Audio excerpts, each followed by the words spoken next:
11મી જાન્યુઆરીએ વડોદરાના કોટંબી સ્ટેડિયમમાં ભારત અને ન્યુઝીલેન્ડ વચ્ચે વનડે મેચ રમાશે. આ મેચ જોવા માટે સ્ટેડિયમ સુધી પહોંચવાના રૂટનો ડ્રોન વિડીયો જાહેર કરાયો છે. સૌથી પહેલા તમારે ગોલ્ડન ચોકડી પહોંચવાનું રહેશે. ત્યાંથી ગોલ્ડન ટોલ નાકા તરફ આગળ વધો. ટોલ નાકાથી કોટંબી સ્ટેડિયમ તરફ જશો એટલે રસ્તામાં જમણી બાજુએ જનરલ પાર્કિંગ આવશે. જો તમારી પાસે વીઆઈપી પાસ હોય તો મુખ્ય રોડ પર થોડા આગળ વધતા જમણી બાજુએ વીઆઈપી પાર્કિંગની વ્યવસ્થા છે.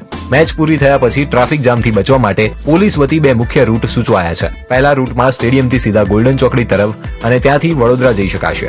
બીજા રૂટમાં ગોલ્ડન ચોકડી પર ટ્રાફિક વધુ હોય તો ગોલ્ડન ચોકડી પહેલા ડાબી બાજુ ઉમેઠા ગામ તરફ વળી જવું.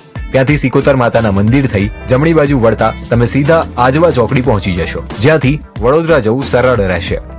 સાથે સાથ જે સ્ટેડિયમ છે એનું સંપૂર્ણ લેઆઉટના અભ્યાસ કરવામાં આવ્યા છે અને એમાં પણ સેક્ટર વાઇઝ બંદોબસ્તના ડિપ્લોયમેન્ટ કર્યા છે.